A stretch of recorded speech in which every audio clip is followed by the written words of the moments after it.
Internet ব্যবহারে দেশে প্রতি 20 সেকেন্ডে ঘটছে একটি সাইবার অপরাধ। ক্ষতিকর প্রভাব পড়ছে ব্যক্তি ও জাতীয় জীবনে।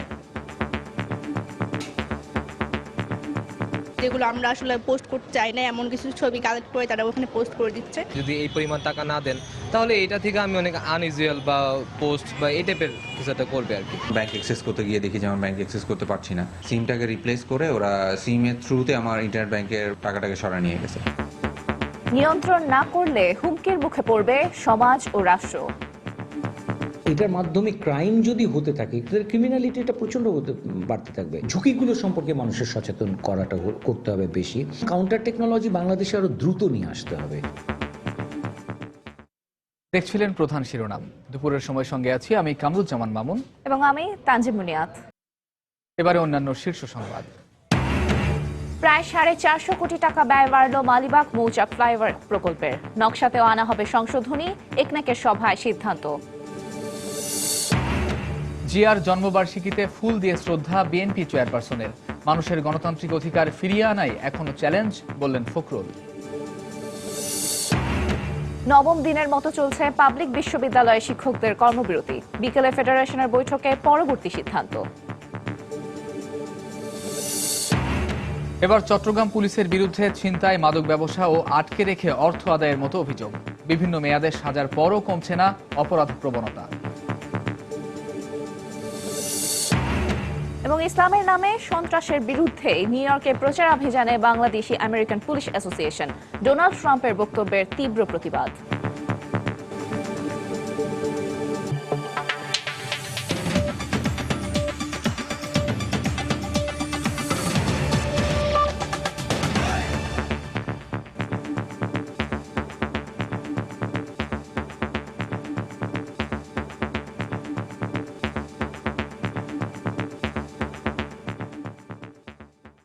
ইন্টারনেট ব্যবহারে দেশে ক্রমেই বাড়ছে সাইবার অপরাধ। বেসরকারি হিসেবে প্রতি 20 সেকেন্ডে এ ধরনের একটি অপরাধ হচ্ছে, যার ক্ষতিকর প্রভাব পড়ছে ব্যক্তি থেকে শুরু করে জাতীয় জীবনেও।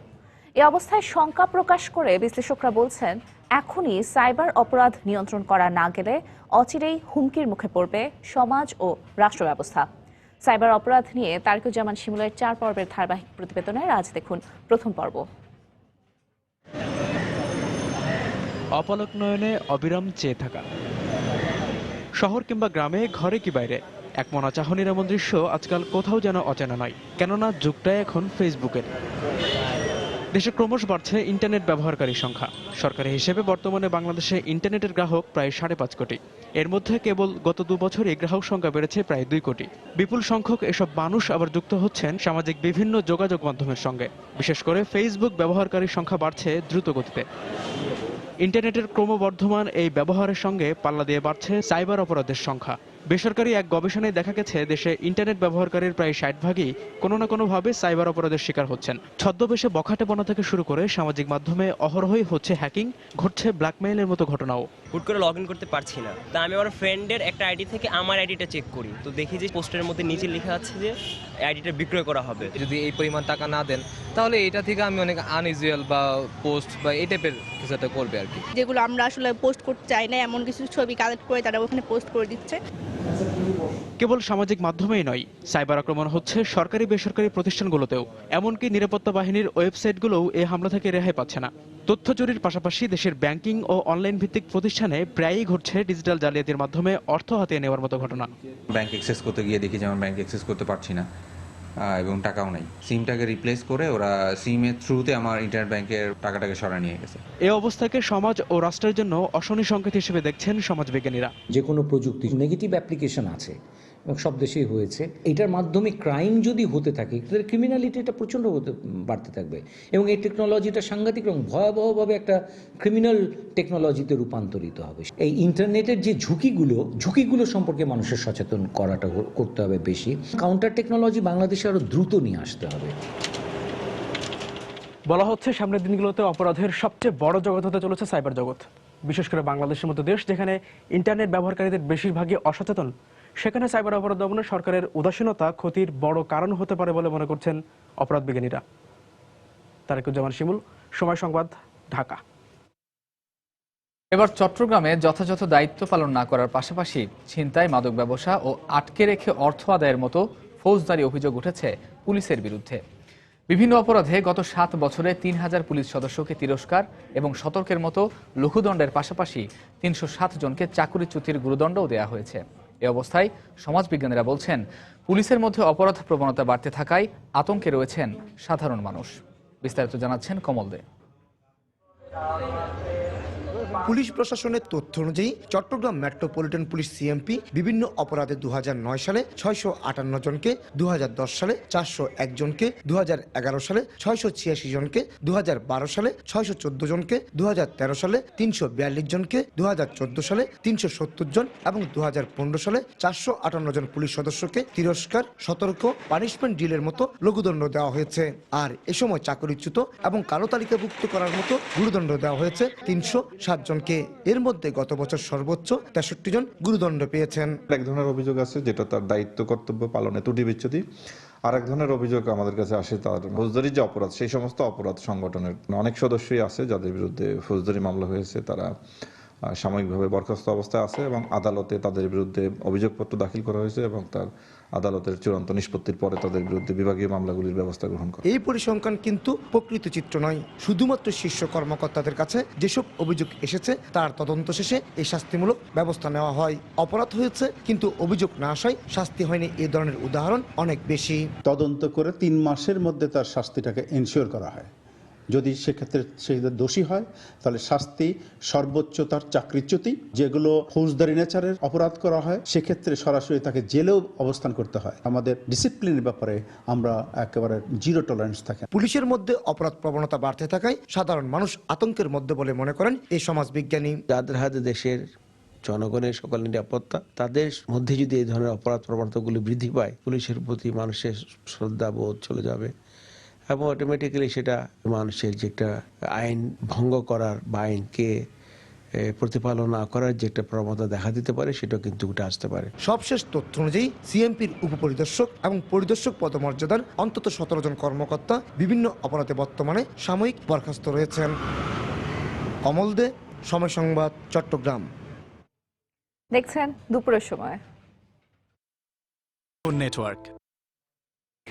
মৌচাক মগবাজার ফ্লাইওভার প্রকল্প ব্যয় 446 কোটি 20 লাখ টাকা বাড়িয়েছে জাতীয় অর্থনৈতিক পরিষদের নির্বাহী কমিটি একনেক। সকালে রাজধানীর আগারগাঁওয়ে এনএসি সম্মেলন কক্ষে প্রধানমন্ত্রীর সভাপতিত্বে এই অনুমোদন দেওয়া হয়। এছাড়া 4830 কোটি 92 লাখ টাকার 10টি প্রকল্প অনুমোদন দিয়েছে একনেক। এতে সরকারি তহবিল থেকে ব্যয় ধরা হয়েছে 3603 কোটি টাকা।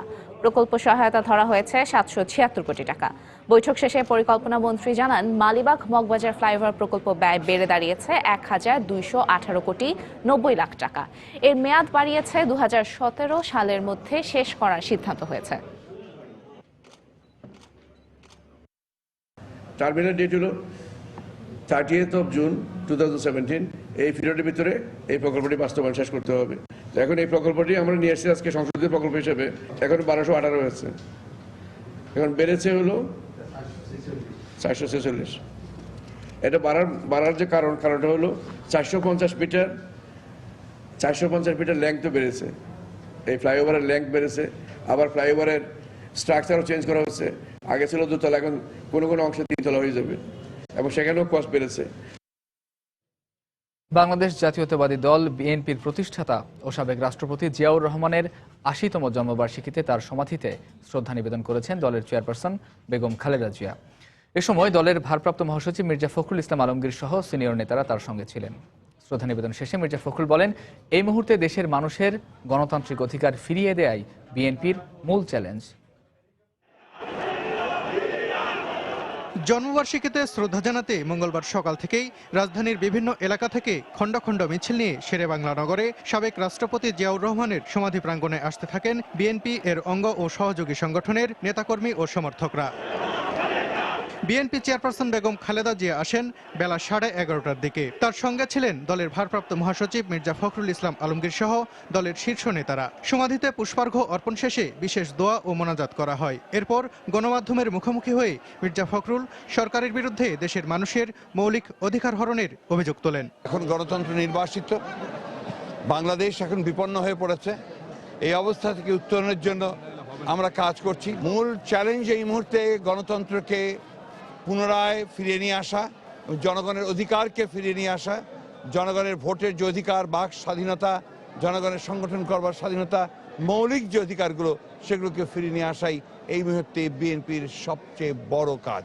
এদিকে শ্রদ্ধা জানাতে এসে জিয়াউর রহমানের সমাধি স্থানান্তরের উদ্যোগের সমালোচনা করেন দলের ভাইস চেয়ারম্যান আব্দুল্লাহ আল নোমান। এটা সরকারের বিভিন্ন চালের একটি অংশ। জিয়াউর রহমানের মাজার এখান থেকে তোলা যাবে না।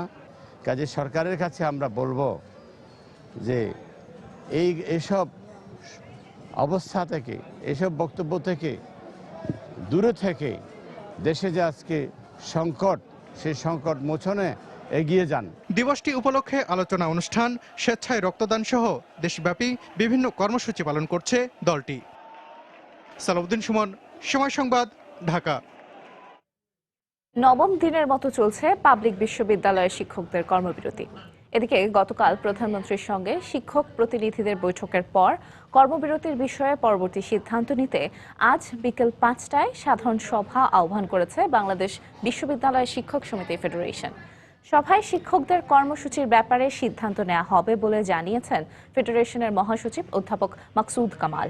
সকালে ঢাকা বিশ্ববিদ্যালয়ে সাংবাদিকদের সঙ্গে আলাপকালে এ কথা জানান তিনি আরও বলেন, অচলাবস্থা নিরসনে প্রধানমন্ত্রী শেখ হাসিনার সঙ্গে ফলপ্রসূ আলোচনা হয়েছে। আলোচনার বিষয়বস্তু সারা দেশ থেকে আগত শিক্ষক নেতাদের কাছে তুলে ধরা হবে বলে জানান তিনি। শিক্ষকদের মর্যাদা যেন অক্ষুণ্ণ থাকে, এই মর্যাদা যেন উত্তরোত্তর আরও বৃদ্ধি পায়, এই বিষয়ে মাননীয় প্রধানমন্ত্রী ওনার অভিব্যক্তি প্রকাশ করেছেন। আমাদেরকে অনুরোধ করেছেন যে আমরা যে কর্মবিরতিতে আছি এই কর্মবিরতি প্রত্যাহার করে নেওয়ার জন্যে। তো আজকে বাংলাদেশ শিক্ষক সমিতি ফেডারেশনের বিকাল 5টায় আমরা একটি সাধারণ সভা ডেকেছি। নতুন করে যদি সিদ্ধান্ত আমাদের নিতে হয় সেটাও সাধারণ সভা থেকে সিদ্ধান্ত নিতে হবে এবং সেই সাধারণ সভা শেষে আমরা পরবর্তী সিদ্ধান্ত আমরা নিব। দর্শক, এই মুহূর্তে ঢাকা বিশ্ববিদ্যালয়ে আছেন সহকর্মী সজল দাস। কর্মবিরতির খবর জানতে আমরা সরাসরি চলে যাচ্ছি তার কাছে। সজল। মামুন, 37টি পাবলিক বিশ্ববিদ্যালয়ে চলমান যে শিক্ষকদের কর্মবিরতি, সেই কর্মবিরতি আজকে একটা সমস্যার সমাধান হওয়ার একটা সম্ভাবনা আমরা দেখতে পাচ্ছি। আজকে সকালে শিক্ষক সমিতি ফেডারেশনের যিনি মহাসচিব, তার সাথে আমরা কথা বলেছিলাম। তিনি আমাদেরকে যেমনটি জানিয়েছেন যে আজকে বিকেল 5টার দিকে শিক্ষক সমিতি ফেডারেশনের যে কমিটি রয়েছে তাদের একটি মিটিং হবে ঢাকা বিশ্ববিদ্যালয়ে এবং এই মিটিং থেকে তারা পরবর্তী সিদ্ধান্ত গ্রহণ করবেন। তো মামুন, যে বিষয়টি গত 9 দিন ধরে চলছে, আজকে নবম দিনে এই কর্মবিরতি চলছে, নবম দিনের মতো এই 9 দিন ধরে তারা আন্দোলন করছেন এবং এর আগে থেকেই এই আন্দোলন চলে আসছে।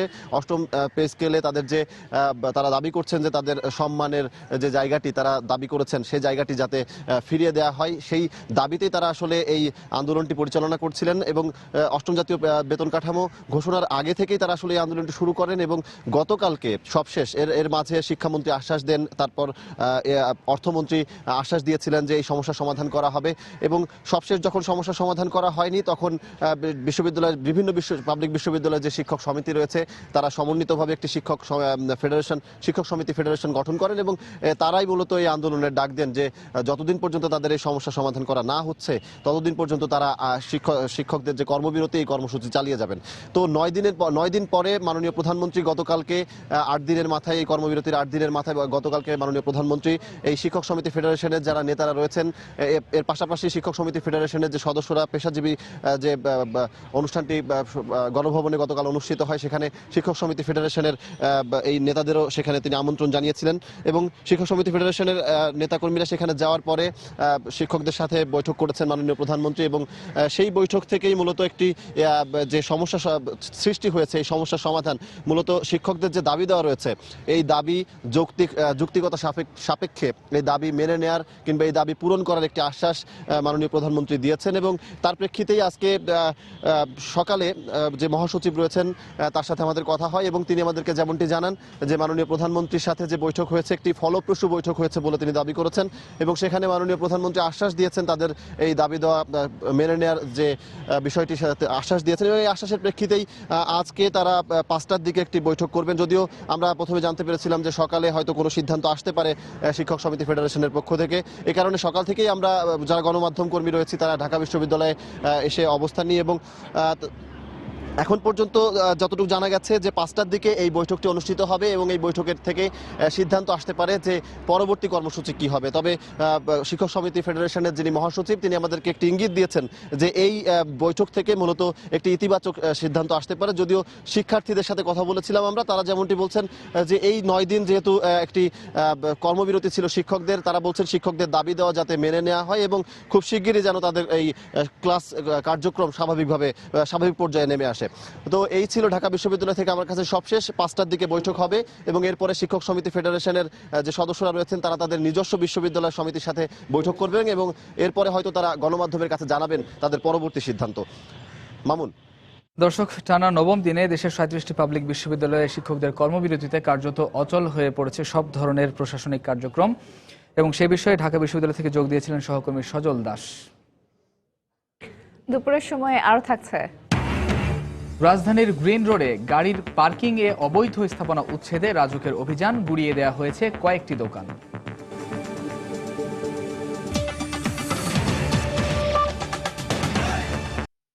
ব্রাহ্মণবাড়িয়ায় হামলার ঘটনায় জামায়াত বিএনপি জড়িত মন্তব্য করে এর বিচার বিভাগীয় তদন্ত দাবি করেছেন খাদ্যমন্ত্রী অ্যাডভোকেট কামরুল ইসলাম। সকালে রাজধানীর শাহবাগে আয়োজিত মানববন্ধনে এই দাবি জানান তিনি। সকাল 11টায় জাদুঘরের সামনে আয়োজিত এ মানববন্ধনে ব্রাহ্মণবাড়িয়া 3 আসনের সংসদ সদস্য ম ওবায়দুল মুক্তাদির চৌধুরী সহ দেশের বিভিন্ন এলাকার মানুষ অংশ নেন। এ সময় তারা দাবি করেন স্বাধীনতা বিরোধী চক্র সম্পূর্ণ পরিকল্পিতভাবে ব্রাহ্মণবাড়িয়ায় সংস্কৃতি কেন্দ্র ও জাদুঘরে হামলা চালিয়েছে। ফুটেজ দেখে এই ঘটনার সঙ্গে জড়িতদের গ্রেফতার ও দৃষ্টান্তমূলক শাস্তির দাবি জানিয়েছেন তারা। পাশাপাশি নতুন প্রজন্মের মধ্যে জাতীয় চেতনাবোধ গড়ে তুলতে মাদ্রাসা শিক্ষার আধুনিকায়নেরও দাবি জানান। তুচ্ছ ঘটনাকে কেন্দ্র করে গত 11 ও 12 জানুয়ারি ব্রাহ্মণবাড়িয়ায় সুর সম্রাট ওস্তাদ আলাউদ্দিন খাঁর স্মৃতি বিজড়িত সঙ্গীতাঙ্গন ও ভাষা সৈনিক ধীরেন্দ্রনাথ দত্ত স্মৃতিকেন্দ্র সহ বেশ কয়েকটি সংস্কৃতি কেন্দ্র ভাঙচুর করে আগুন দেয়। এই ঘটনায় দেশ জুড়ে নিন্দা ও প্রতিবাদের ঝড় ওঠে।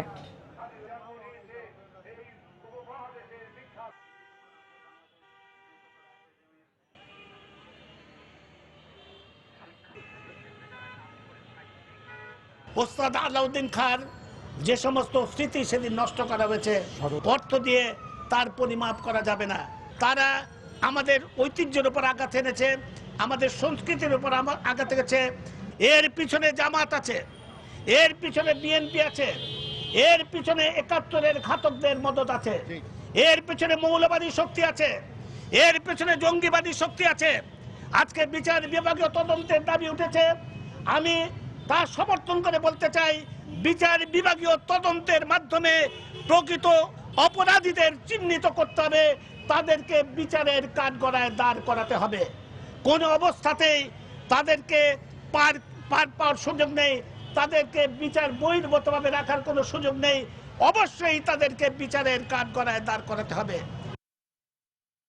নারায়ণগঞ্জের 5 খুন মামলায় শরীয়তপুর থেকে গ্রেফতার নাজমা বেগমকে জেলা গোয়েন্দা পুলিশের হেফাজতে নারায়ণগঞ্জে নেওয়া হয়েছে।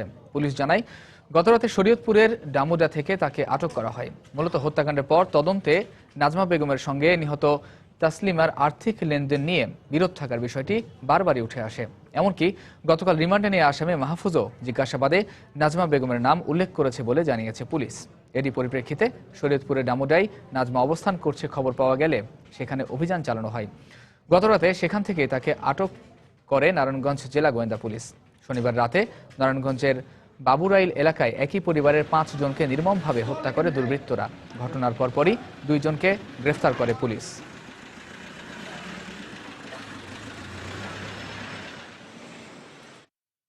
দর্শক, রাজধানীর বনানীতে জাতীয় পার্টির কার্যালয়ে জরুরি সংবাদ সম্মেলন বক্তব্য রাখছেন দলের চেয়ারম্যান হুসেইন মোহাম্মদ এরশাদ।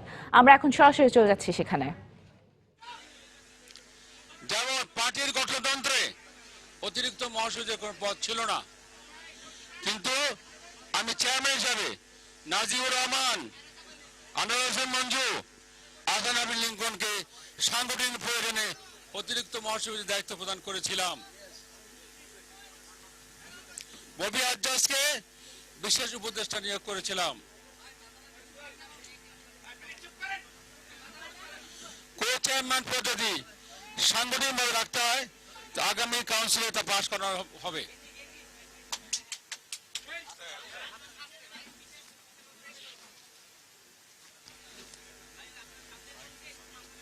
না ঠিক আছে,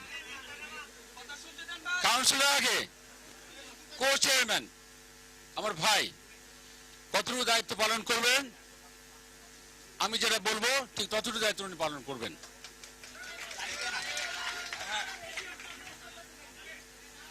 জাতীয় পার্টির কাউন্সিল অনুষ্ঠানের সময় পার হয়ে গেছে, তা আমি সার্বিক অবস্থা দেখে সিদ্ধান্ত নিয়েছি এপ্রিল মাসের মধ্যে কাউন্সিল অনুষ্ঠান করতে হবে। প্রত্যেক কাউন্সিলের আগে আমরা একটা প্রস্তুতি কমিটি গঠন করি। সর্বশেষ কাউন্সিলে কাজী জাফর ছিলেন আহ্বায়ক, রুহুল আমিন হালদার ছিলেন সদস্য সচিব। রুহুল হালদার তিনবার সফলভাবে সম্মেলন আয়োজন করেছেন। সম্মেলনের ব্যাপারে তার অভিজ্ঞতা আছে বলে তাকে আবারও সদস্য পদ দিয়েছি আমি।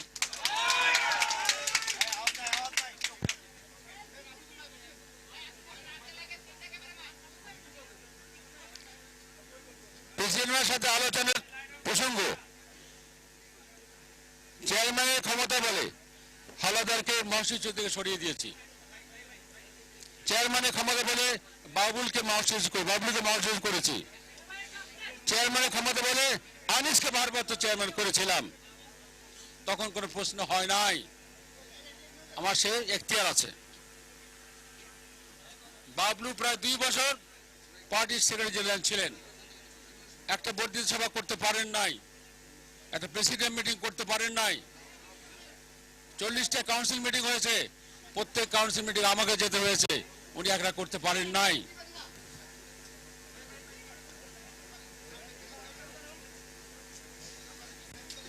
শেষ পর্যন্ত আমার ঘোষণার পর আমার সিদ্ধান্ত অমান্য করে পার্টির মধ্যে বিভাজন করার সৃষ্টি করেছেন। এই কারণে পার্টির শৃঙ্খলা ভঙ্গের কারণে দলের স্বার্থে অধ্যায়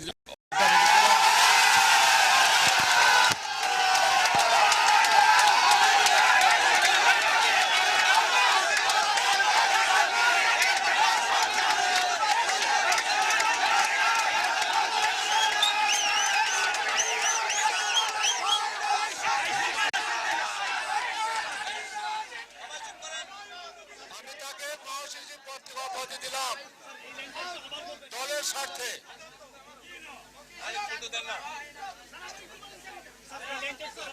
তিনি মহাসচিবের দায়িত্ব পালন করতে পারেননি সুষ্ঠুভাবে। 40টা কাউন্সিল মিটিং আমাকে যেতে হয়েছে এই বয়সে, একটা বর্ধিত সভা করতে পারেন নাই, প্রেসিডেন্ট মিটিং করতে পারেন নাই, কোনো প্রশ্নের সম্মুখীন হবেন, তাই সেই পদ থেকে অব্যাহতি দিলাম। এখন মহাসচিবের পদটা খালি আছে। রুহুল হালদার মহাসচিব ছিলেন আমার 14 বছর, আমি তাকে সরিয়ে দিয়েছিলাম, তখন প্রশ্ন আসে নাই যে প্রেসিডেন্ট আলোচনা করতে হবে, আমার সে এখতিয়ার আছে। তাই আজ থেকে মহাসচিবের দায়িত্ব পালন করবে রুহুল হালদার।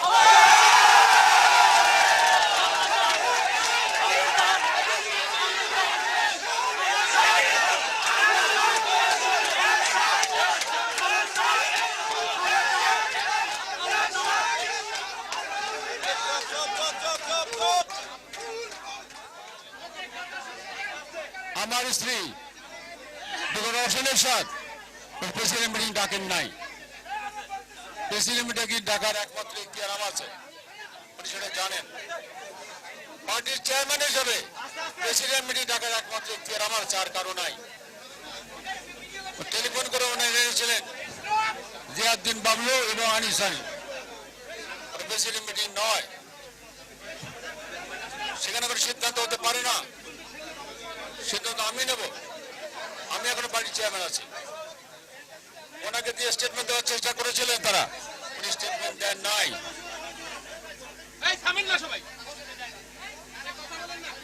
উনি স্টেটমেন্ট দেন নাই। আরেকটা কথা বলি, bdnews.24.com উনি নিউজ দিয়েছেন, এরশাদ তৈরি করে ফিরে আসছে। এটা আমার প্রোগ্রাম ছিল, তৈরি করতে পারি নাই। আমি না আসলেও এই পার্টি থেকে হাত দিতে পারবো না, যেখানে থাকি এই পার্টির চেপে আমি থাকবো। এই পার্টিকে বিভক্তি কেউ আনতে পারবে না। কাল উনি খবর দিয়েছেন দেখলাম, bdnews.24.com আমি নাকি বলেছি রওশনের স্বাদ অবৈধ। এখানে বলতে পারি আমি? এখানে সত্য হতে পারে? এইসব বিভ্রান্তিমূলক খবর দেওয়ার জন্য আমি ওনাকে অনুমতি দিবেন না এগুলো কথা। Why create confusion in the minds of people? We accepted our leader in the parliament. আমি তো ওখানে যাই প্রতি পারি, আজকে মিটিং আছে, যাবো আমি সেখানে। প্রশ্ন হলো, আজ থেকে রুল আউট আমার মহাসচিব দেওয়া হলো।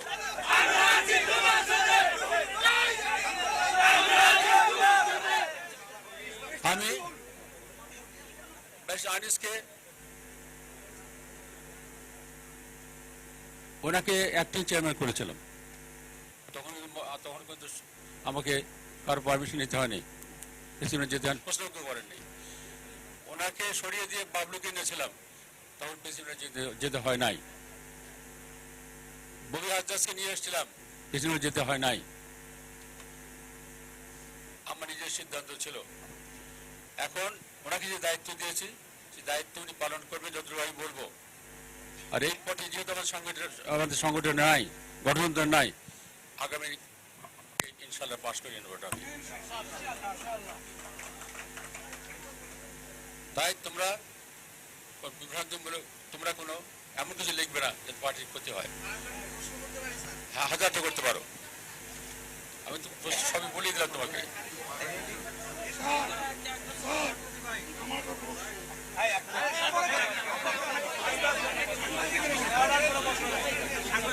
আমাদের প্রশ্ন নাই, তোমাদের প্রশ্ন করো।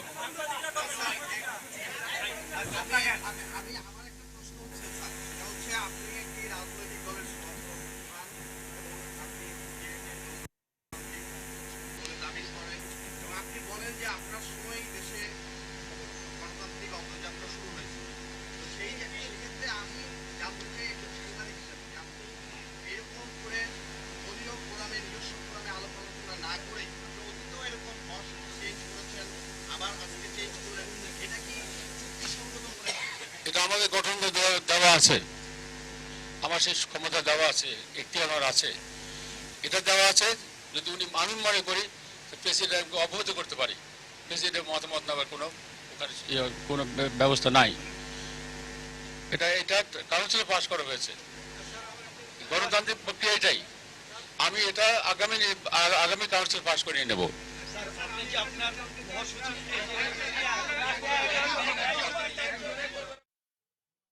দর্শক, আপনারা যেমনটা দেখছিলেন যে বনানীতে জাতীয় পার্টির কার্যালয়ে জরুরি সংবাদ সম্মেলন করছিলেন দলের চেয়ারম্যান হুসেইন মোহাম্মদ এরশাদ। আমরা এতক্ষণ সরাসরি ছিলাম সেখানে। চলে যাচ্ছি পরের খবরে। ইসলামে সন্ত্রাসের কোনো স্থান নেই উল্লেখ করে ইসলামের নামে সন্ত্রাসের বিরুদ্ধে এবার মাঠে নেমেছে নিউ ইয়র্কের বাংলাদেশি আমেরিকান পুলিশ অ্যাসোসিয়েশন বাপা। যুক্তরাষ্ট্রের বিভিন্ন রাজ্যে এরই মধ্যে সংগঠনের নেতাকর্মীরা প্রচারাভিযান শুরু করেছেন। যুক্তরাষ্ট্রের রিপাবলিকান প্রার্থী ডোনাল্ড ট্রাম্পের ইসলাম বিদ্বেষী বক্তব্যের তীব্র প্রতিবাদ জানান তারা। নিউ ইয়র্ক থেকে শিহাবুদ্দিন কিসলুর পাঠানো তথ্য ছবি নিয়ে ডেস্ক রিপোর্ট। বিশ্বব্যাপী ইসলামের নামে জঙ্গি ও সন্ত্রাসী হামলার প্রতিবাদ ও ধর্মের নামে সন্ত্রাসবাদের বিরুদ্ধে কমিউনিটিতে সচেতনতা সৃষ্টি করার পাশাপাশি মার্কিন সমাজে সন্ত্রাসবাদের বিরুদ্ধে বাংলাদেশি আমেরিকানদের অবস্থান তুলে ধরতে প্রচারাভিযান শুরু করেছে নিউ ইয়র্ক পুলিশের বাংলাদেশি কর্মকর্তাদের সংগঠন বাপা। শনিবার সংগঠনের নেতাকর্মীরা নিউ ইয়র্কের জ্যাকসন হাইটসের ডাইভার্সিটি প্লাজাতে এ বিষয়ে এক সংবাদ সম্মেলনের আয়োজন করেন।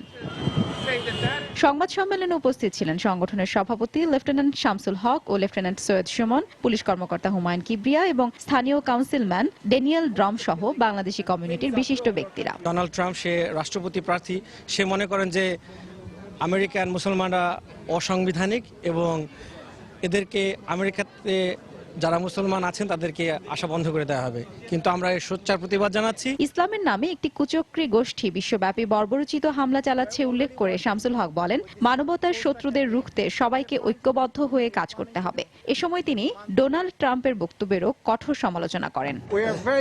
যুক্তরাষ্ট্রের নাগরিক হিসেবে আমাদের সবার গুরু দায়িত্ব এদেশের সংবিধান ও মূলনীতির প্রতি শ্রদ্ধাশীল হওয়া। অথচ ডোনাল্ড ট্রাম্প মুসলিম বিদ্বেষী বক্তব্য দিয়ে শুধু সমালোচনার মুখেই পড়েননি, বরং দেশের সংবিধানকে অস্বীকার করেছেন, যা কোনোভাবেই গ্রহণযোগ্য নয়। শিক্ষার অভাবকে ইসলামোফোবিয়া বলে মন্তব্য করেন সৈয়দ সুমন। ইসলাম শান্তির ধর্ম, এ বিষয়ে আমাদের সবাইকে একটি পরিষ্কার ধারণা দিতে হবে। ইসলামোফোবিয়া শব্দের সৃষ্টি হয়েছে প্রকৃত জ্ঞানের অভাব থেকে। এজন্যই আমরা সঠিক শিক্ষা দিতে প্রচারণায় নেমেছি। কোনো ধর্মেই সহিংসতার স্থান নেই। হামলাকারীদের মুসলমান নয়, বরং মানবতার শত্রু হিসেবে আখ্যা দেন কাউন্সিলর ড্যানিয়েল ড্রাম। আমাদের পুলিশ, সেনা, নৌ বিমান বাহিনীতে অনেক মুসলিম ও বাংলাদেশি সদস্যরা রয়েছেন যারা প্রতিনিয়ত যুক্তরাষ্ট্রের স্বার্থ রক্ষায় কাজ করে যাচ্ছেন। তারা ভালো মানুষ, অথচ ডোনাল্ড ট্রাম্প মুসলিমদের প্রবেশাধিকারে নিষেধাজ্ঞা আরোপের যে কথা বলেছেন তা যুক্তরাষ্ট্রের নীতি বিরোধী। আমি এর তীব্র নিন্দা জানাই। এ সময় সন্ত্রাসীদের কোনো ধর্ম নেই বলেও মন্তব্য করেন পুলিশ কর্মকর্তারা। সময় সংবাদ, নিউ ইয়র্ক, যুক্তরাষ্ট্র। দেখছেন দুপুরের সময়। দুরন্ত বাইসাইকেল, উড়ে চলো দুরন্ত গতিতে। ভবনের বেসমেন্টের বাণিজ্যিক ব্যবহার এবং সড়কে গাড়ি পার্কিং ঠেকাতে 9 দিনের কর্মসূচি হাতে নিয়েছে রাজধানী উন্নয়ন কর্তৃপক্ষ রাজক। এর অংশ হিসেবে আজ দ্বিতীয় দিনের মতো গ্রিন রোডের ওয়ার্ল্ড ইউনিভার্সিটি ভবনের বেসমেন্টে স্বপ্ন সুপার শপের স্টোর রুমে অভিযান চালিয়ে তা উচ্ছেদ করা হয়। একই সঙ্গে স্বপ্ন সুপার শপকে 5 লাখ টাকা জরিমানা করে রাজক। সকালে রাজধানীর গ্রিন রোড এলাকায় এই অভিযান পরিচালনা করেন নির্বাহী ম্যাজিস্ট্রেট মোহাম্মদ নাসির উদ্দিন আহমেদ। তিনি জানান, যারা অবৈধভাবে পার্কিংয়ের জায়গা ব্যবহার করে বাণিজ্যিকভাবে ব্যবহার করছেন তাদের আইনি নোটিশ পাঠানো হয়েছে। এরপরও ব্যবস্থা না নিয়ে যারা বেসমেন্ট ব্যবহার করছেন তাদের বিরুদ্ধে অভিযান চালানো হচ্ছে। কার পার্কিং এর জায়গা স্টোর হিসেবে ব্যবহার করতে সেটা ভেঙে দিয়েছি, আর 5 লক্ষ টাকা জরিমানা করেছি। 1 মাস আগেও এই প্রতিষ্ঠানকে একই অপরাধেও জরিমানা করে গিয়েছি আমরা এবং ওয়ার্নিং করে গিয়েছিলাম, কিন্তু আমাদের নির্দেশনা তারা অনুসরণ করে নাই। এই জন্য আজকে আবার তাদেরকে জরিমানা দণ্ডে দণ্ডিত করেছি, অনাদায়ে 1 মাসের বিনাশ্রম কারাদণ্ড দিয়েছি। এদিকে রাজধানীর লালমাটিয়া নিউ কলোনির অবৈধ স্থাপনা উচ্ছেদ অভিযানে চালাচ্ছে গৃহায়ন ও গণপূর্ত মন্ত্রণালয়। সেখানে আছেন আমাদের রিপোর্টার শাফিন জাহেদ। সবশেষ পরিস্থিতি জানতে আমরা সরাসরি চলে যাচ্ছি সেখানে। শাফিন, ঢাকা শহরে ঢাকাতে যে কয়েকটি ভূমিকম্পে প্রবণ যে ভবনগুলো আছে তার একটি তালিকা কিন্তু জাতীয় গৃহায়ণ কর্তৃপক্ষের কাছে আছে। তো সেই তালিকা অনুসারে তারা কিন্তু এই যে সকল ভবনগুলো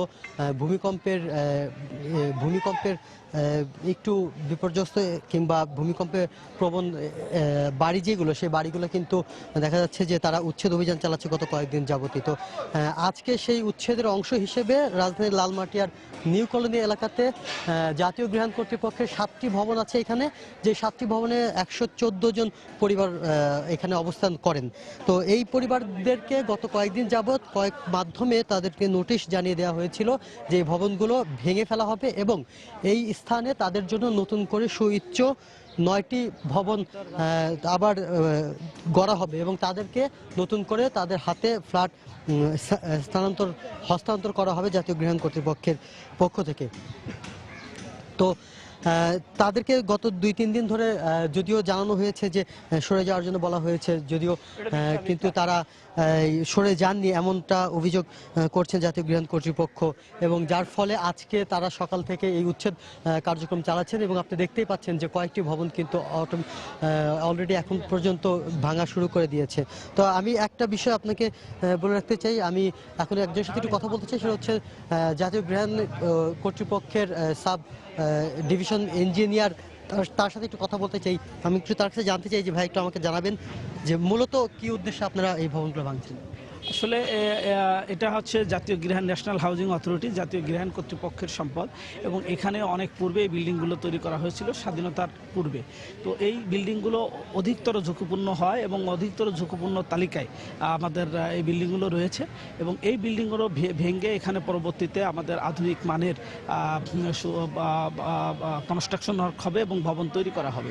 এবং এই ভবনে এখানে যারা ইতিমধ্যে এই ঝুঁকিপূর্ণ ভবনে ছিলেন তাদের প্রত্যেককেই একটি করে ফ্ল্যাট দেওয়ার নীতিগত সিদ্ধান্ত হয়েছে এবং ইতিমধ্যে অলরেডি তাদেরকে আচ্ছা, তারা বলছেন যে তাদেরকে কাছে নাকি স্টে অর্ডার আছে, তার পরিপ্রেক্ষিতে এই কথাটা কি বলবেন? আসলে তারা যেটা বলেছে স্টে অর্ডার, আসলে এখানে আমাদের কোনো স্টে অর্ডার তারা দেখাতে পারেনি এবং এর কোনো স্টে অর্ডার নাই। ইতিপূর্বে তারা একটা স্টে অর্ডার করেছিল, তো সেটা আমরা মহামান্য হাইকোর্ট ডিভিশনে সেটা বাতিল করেছে। তো মুনিয়াত, আপনি শুনছিলেন যে মূলত তাদের কাছে স্টে অর্ডার নেই এমন অভিযোগ করছেন তারা, আর পক্ষান্তরে অভিযোগ করছেন যারা বাসিন্দা তারা বলছেন যে স্টে অর্ডার আছে, তা সত্ত্বেও তারা এই বাসভবনগুলো ভেঙে ফেলছে।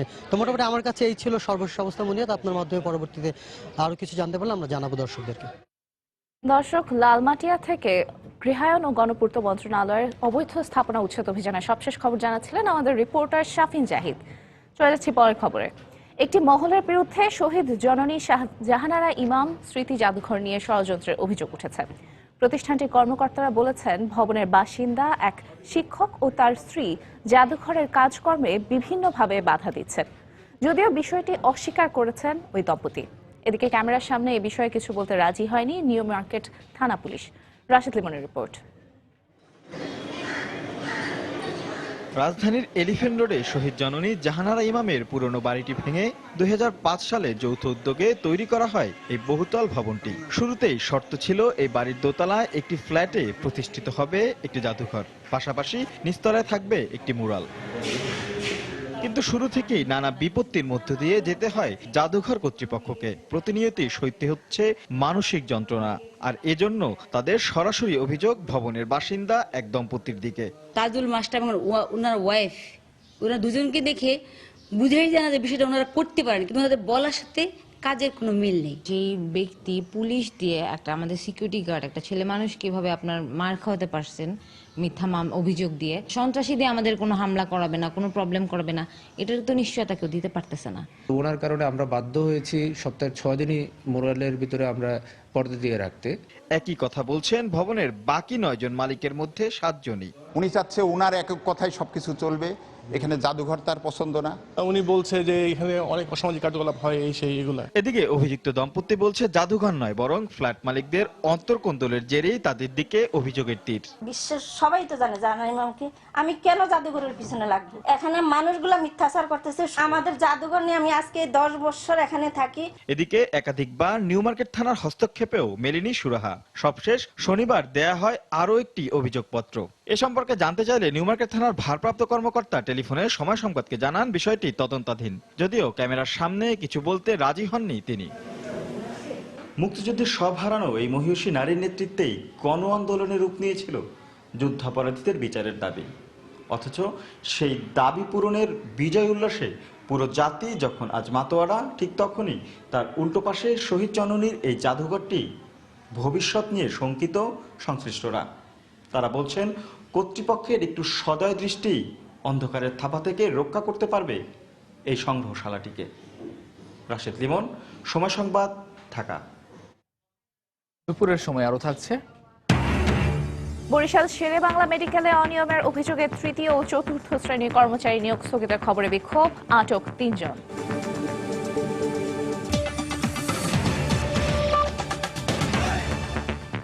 আরএফএল ওয়াটার পাম্প, পানি দেবে টেনশন নয়। ট্রানজিটের মাধ্যমে বাংলাদেশের সঙ্গে সড়ক, রেল ও নৌপথে সংযুক্তি এবং উন্নত দেশগুলোতে বাংলাদেশি পণ্যের শুল্কমুক্ত সুবিধা কাজে লাগিয়ে উত্তর পূর্ব ভারত সহ বিভিন্ন দেশের বাজার ধরতে চান ভারতীয় ব্যবসায়ীরা। এ লক্ষ্যে বাংলাদেশে বিভিন্ন খাতে যৌথ বিনিয়োগে শিল্প স্থাপনের প্রক্রিয়া শুরু করেছেন প্রতিবেশী দেশটির ব্যবসায়ীরা। তবে সরকারি কিছু নিয়মনীতির বেড়াজালে বাংলাদেশি ব্যবসায়ীরা বিদেশে বিনিয়োগে পিছিয়ে আছেন বলে অভিযোগ শিল্প উদ্যোক্তাদের। বিস্তারিত হাজিরা শিউলের রিপোর্টে। ভারত বাংলাদেশ দ্বিপাক্ষিক বাণিজ্যের পরিমাণ $6 বিলিয়ন বেশি হলেও এতদিন বাংলাদেশে ভারতীয় শিল্প প্রতিষ্ঠানের যৌথ বিনিয়োগ ছিল হাতে গোনা। তবে ট্রানজিট চুক্তির পর বাংলাদেশে সরাসরি ও যৌথ বিনিয়োগে আগ্রহী হয়ে উঠেছেন ভারতীয় শিল্পোদ্যোক্তারা। এক্ষেত্রে দুদেশের ভৌগোলিক নৈকট্য এবং বাংলাদেশের সস্তা শ্রমকে কাজে লাগিয়ে উৎপাদিত পণ্য উত্তর পূর্ব ভারতের 7টি রাজ্যের পাশাপাশি শুল্কমুক্ত সুবিধা পাওয়া 40টি দেশে রপ্তানি করতে চায় তারা। এতে দুদেশের বাণিজ্যিক ঘাটতি কমবে বলে মনে করেন ব্যবসায়ীরা। কনসেপ্টটা হচ্ছে যে বাংলাদেশের প্রোডাকশন বেস করো, এখান থেকে বাংলাদেশের চারপাশে রপ্তানি করো এবং বাংলাদেশের সাথে যে 40টা দেশে ডিউটি ফ্রি আছে সেগুলো ব্যবহার করো। ভারত যদি আমাদের সাথে শিল্পের মধ্যে থাকে, আমাদের ব্র্যান্ড আমরা পেয়ে যাব এবং বাই রোড চলে যেতে পারবে, তাড়াতাড়ি পৌঁছতে পারবে, কস্ট অফ প্রোডাকশন এখানে কম হবে, বাংলাদেশের এই ট্রেড ডেফিসিটটা কম হবে যদি আমরা বাংলাদেশি প্রোডাক্ট ইন্ডিয়া থেকে এক্সপোর্ট করতে পারি। এটাকে একটা আউটসোর্সিং হাব হিসেবে দেখা যেতে পারে। এদেশের ব্যবসায়ীরা মনে করছেন এতে বিশ্ববাজারে বাংলাদেশের ব্র্যান্ড তৈরির পাশাপাশি প্রযুক্তিগত দক্ষতা বৃদ্ধি পাবে। তবে শিল্পোদ্যোক্তাদের অভিযোগ সক্ষমতা থাকলেও ক্যাপিটাল অ্যাকাউন্ট আইন সহ সরকারি কিছু নিয়ন্ত্রণের কারণে বাংলাদেশ ভারত সহ অন্য দেশে সেভাবে বিনিয়োগ করতে পারছে না। এখন ভেরি লিমিটেড স্কোপে একটা স্পেসিফিক ইনভেস্টমেন্ট প্রপারলি বিওআই এবং আমাদের অর্থ মন্ত্রণালয়ে নিয়ে গেলে ওনারা অ্যাপ্রুভাল দিচ্ছেন যে আমরা জাস্টিফাই করে বলতে হচ্ছে যে আমি আফ্রিকান কোনো একটা দেশে ইনভেস্টমেন্ট করতে চাই। এখনও কিন্তু এটা সুপরিসরে খুলে দেয়নি সরকার।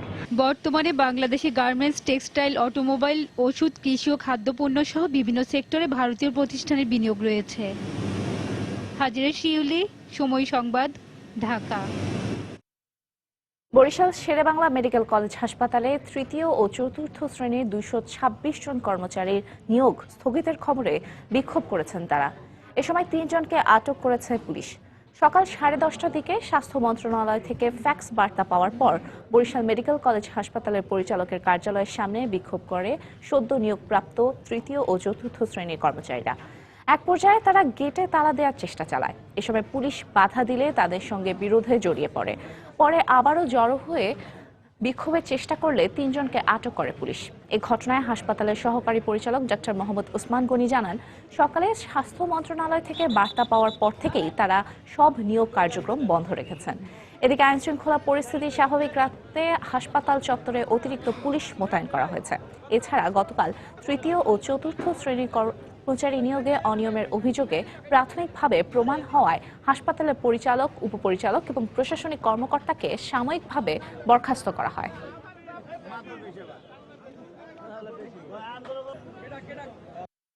আমরা 2 মাস যাবত কাজ করতেছি, কিন্তু হঠাৎ করে এই নিয়োগ স্থগিত করলো, আমাদের অপরাধটা কি? আমরা সরকারি রুল অনুসারে জয়েন করছি, আমরা 1 মাস ডিউটি করছি, কিন্তু আমাদের হঠাৎ করে চাকরি স্থগিত করছে। এর কারণটা কি আমরা জানতে চাই। স্বাস্থ্য মন্ত্রণালয় থেকে বরিশাল মেডিকেল কলেজ হাসপাতালে একটা ফ্যাক্স আসছে, সেখানে নিয়োগ সংক্রান্ত বিষয়ে 226 জন তৃতীয় এবং চতুর্থ শ্রেণী কর্মচারী নিয়োগ দিছে। সেখানে ব্যাপক অনিয়ম হয়েছে এবং তদন্তের প্রেক্ষিতে এখানে ওই 226 জনের যারা জয়েন করছে তাদের বেতন বাড়াতে কর্ম থেকে বিরত রাখতে বলছে এবং বেতন ভাতা দিয়ে বন্ধ করতে বলছে। চট্টগ্রামে ব্যবসায়ী মনসুর খালেদ হত্যা মামলায় 2 জনকে মৃত্যুদণ্ডাদেশ দিয়েছেন আদালত। দুপুরে চট্টগ্রাম বিভাগীয় দ্রুত বিচার ট্রাইব্যুনালের বিচারক মহিতুল হক এনাম চৌধুরী এ আদেশ দেন। এছাড়া অভিযোগ প্রমাণ না হওয়ায় মামলার অপর 6 আসামিকে খালাস দেওয়া হয়েছে। মামলার বিবরণে জানা যায়, গত 2010 সালের 7 মার্চ চট্টগ্রামের বাইনজুরি গ্রামের ব্যবসায়ী আব্দুল মনসুর খালেদকে বাড়ির ভেতর থেকে ডেকে নিয়ে হত্যা করা হয়। ঘটনার পর দিন স্থানীয় শহীদুল হক ও হেসাম উদ্দিন সহ 8 জনকে আসামি করে মামলা করেন নিহতের ভাই। 6 জন সাক্ষীর সাক্ষ্য গ্রহণের উপর যুক্তিতর্ক ও শুনানি শেষে আজ রায় ঘোষণা করেন বিচারক। এদিকে মৃত্যুদণ্ডাদেশ প্রাপ্ত 2 জনই পলাতক রয়েছে। আসামি শহীদ পিতা মুজাহুল ইসলাম এবং আসামি হেসাম উদ্দিন পিতা মুজাহুল ইসলামের বিরুদ্ধে দণ্ডবিধি 302 এবং 34 ধারার অভিযোগ সন্দেহাতীতভাবে প্রমাণিত হওয়ায় তাদেরকে মৃত্যুদণ্ডে দণ্ডিত করা হয় এবং একই সঙ্গে 5,000 টাকা জরিমানা।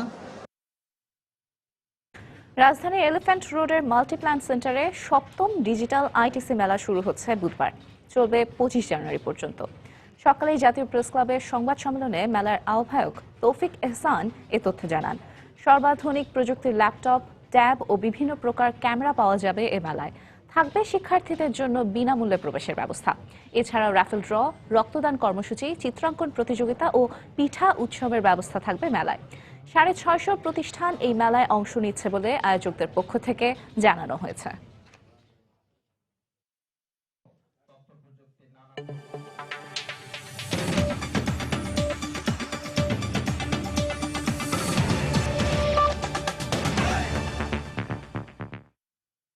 পাকিস্তানে পেশোয়ারের খাইবার এজেন্সি এলাকায় আত্মঘাতী বোমা হামলায় কয়েকজন নিরাপত্তা বাহিনীর সদস্য সহ অন্তত 10 জন নিহত হয়েছে। মঙ্গলবার কারখানো বাজারের কাছে এই হামলায় আহত হয় অন্তত 20 জন। হতাহতদের মধ্যে অধিকাংশই স্থানীয় নিরাপত্তা বাহিনীর সদস্য। তাদের একটি গাড়িবহর লক্ষ্য করে হামলাটি চালানো হয় বলে স্থানীয়দের বরাত দিয়ে জানায় ডন। বিস্ফোরণে বেশ কয়েকটি যানবাহনও ক্ষতিগ্রস্ত হয়। কারো পক্ষ থেকে এই হামলার দায় স্বীকার করা না হলেও তালেবানকেই সন্দেহ করা হচ্ছে। এরই মধ্যে ঘটনার তদন্ত শুরু করেছে কর্তৃপক্ষ। মুসলিম নারীরা ইংরেজি ভাষা শিখতে ব্যর্থ হলে তাদের যুক্তরাজ্য থেকে বিতাড়িত করা হবে বলে ঘোষণা দিয়েছেন ব্রিটেনের প্রধানমন্ত্রী ডেভিড ক্যামেরন। ব্রিটেনে থাকা বিচ্ছিন্ন সম্প্রদায়ের নারীদের ইংরেজি ভাষা শিক্ষার জন্য 2 কোটি পাউন্ড তহবিল গঠনের পরিকল্পনা প্রকাশের পর সোমবার এই ঘোষণা দেন তিনি বলেন, ব্রিটেনে প্রবেশের 2 থেকে 2.5 বছর পর অভিবাসীদের ভাষা পরীক্ষায় উত্তীর্ণ হতে হবে, অন্যথায় তাদের বিতাড়িত করা হবে। প্রায় 1,90,000 মুসলিম নারী রয়েছেন যাদের 22% ইংরেজিতে দক্ষতা সীমিত। ইংরেজি ভাষার অদক্ষতার কারণে মুসলিমরা উগ্রবাদীদের দ্বারা সহজেই প্রভাবিত হয়ে পড়ছে এবং ব্রিটেনে তাদের অবস্থাও নাজুক হয়ে পড়ছে বলেও মন্তব্য করেন তিনি। এছাড়াও যে সকল দম্পতি 5 বছরের ভিসা নিয়ে যুক্তরাজ্যে প্রবেশ করেছে তাদেরও 2 থেকে 2.5 বছর পর ভাষা পরীক্ষায় উত্তীর্ণ হতে হবে বলে তিনি জানিয়েছেন। এদিকে ক্যামেরনের এই মন্তব্যের পর মুসলিম দল ও প্রতিপক্ষ দলগুলোর ব্যাপক সমালোচনার মুখে পড়েছেন তিনি।